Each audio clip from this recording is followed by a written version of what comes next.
Now we're going to build a new document with facing pages on for the first time. File New Document, and I'll check Facing Pages.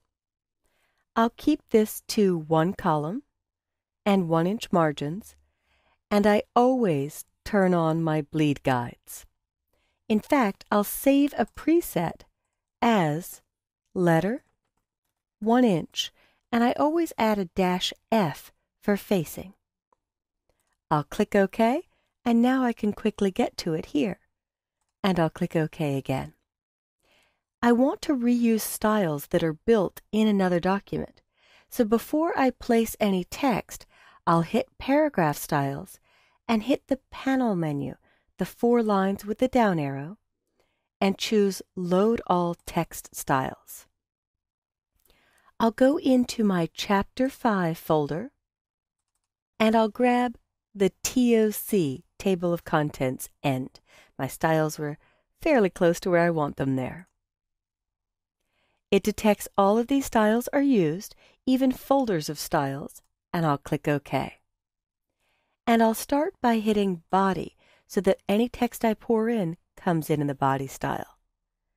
I'll hit Command D or Control D to place, and I'll place the Chapter 1 text, being sure to hold down Shift. That way I trigger autoflow, and I've got 17 pages. Now I'll double check this text is bringing in some overrides from the text editing application, so in my body style I'll clear those overrides to make sure my styles are pure. None of these pages are numbered, so on a facing page layout I'm going to double click on A Master, and you'll notice I have a double-sided spread, left and right pages, or also known as recto and verso in the Latin. I'm going to use my text tool to draw a text box below the bottom margin, and if you hit the width of 6.5, it's perfect. And then I'll choose Type, Insert Special Character, Markers, and Current Page Number. It's still in the default font for the document, Caslon Pro, the body style, so I will leave that, but something unique I want to do.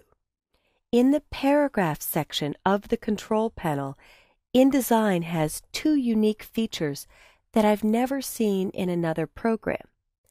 I can align text towards the spine being where the fold would happen, or where the book is bound, or align text away from the spine.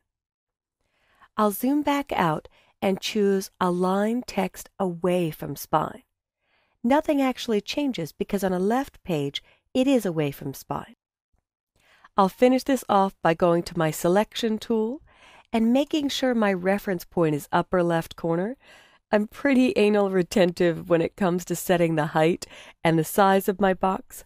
I always make the height 0.25, 1/4 of an inch. And I always align the text to the bottom of the box.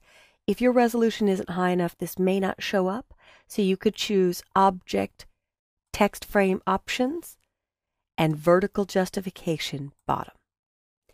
Now the reason I do that is because I want to drag this page number over to the opposite spread. So I'll hold down Option or Alt as I drag, let go of my mouse first, and click away, and the page number automatically flipped. Outer left, outer right, away from spine, spine, away from spine. I'll finish this off by doing the section marker or chapter name. So I'll draw a text box above the top margin, go back to my character formatting section, and I'll set the size to 20, and I'll choose Type, Insert Special Character, Markers, and Section Marker. And the word section pops in. In fact, I'm going to double click it and also make it italic. And then I'll go to my paragraph formatting and choose Align Away from Spine. On my Selection tool, I wouldn't be me if I didn't set up a size, so we're going to set the height of this. Actually, it ended up perfect. 0.625 is what I want. So now I'm ready to hold down Option or Alt As I drag over, it makes a copy. Let go of my mouse first, and section is now outer left and outer right. A couple last tips for facing pages. If I go to Pages and double-click on page 1, page 1 is centered. In fact, I can make this nice and thin because I'm viewing my pages horizontally, so I fit a lot more in the panel. But when viewing page 1, the right page or first page in a document always is the beginning and has no spread, nothing on the left, because as you open a magazine or a book, your cover would be a right page technically. If I double-click on 2, 2 and 3 aren't really centered. If I double-click on the number, it keeps the spread centered. If I zoom in with Command plus or Control plus, Command 0 will fit page in window. Command Option 0 fits spread in window. So on the PC, if I zoom in with Control plus, Control 0 is fit one page in window. Control Alt 0 is fit spread in window. You'll see that under View, fit page, and there will be your shortcut. Fit spread, and there will be your shortcut. And lastly, if you hit your page down key, the spread sort of centers. But if you add Option or Alt into your page up or page down keys, it keeps the spread centered. So you don't see part of 10 and 11 while you're looking at 12 and 13. Without the Option or Alt, I get a little bit of split here. With Option or Alt and my page up or page down, everything navigates nice and beautifully. So I hope you've enjoyed our tour of creating facing page documents from scratch. I haven't given this a section name yet, so you'll see there's a page number in the lower right corner, and we might as well finish off with layout, numbering and section options, and I'll make the section marker for this one a scandal in Bohemia. And I'll click OK. So a scandal in Bohemia on page 1 is on the right. When I double-click the numbers 2 and 3, left and right. Finally, I should give you this last note. Sometimes they don't put the chapter name on both sides. They might put the book name on one side. So on the left side, I'll put The Adventures of Sherlock Holmes.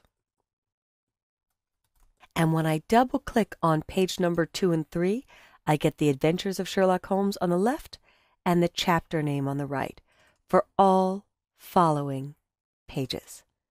And that's a little bit closer to book layout. Give this a try from scratch with a new facing page document on your own. Pour in some text, go to your master, add the page number, and remember to choose a line away from spine. Add the section marker and a line away from spine, and see if everything lays out properly when you do this on your own.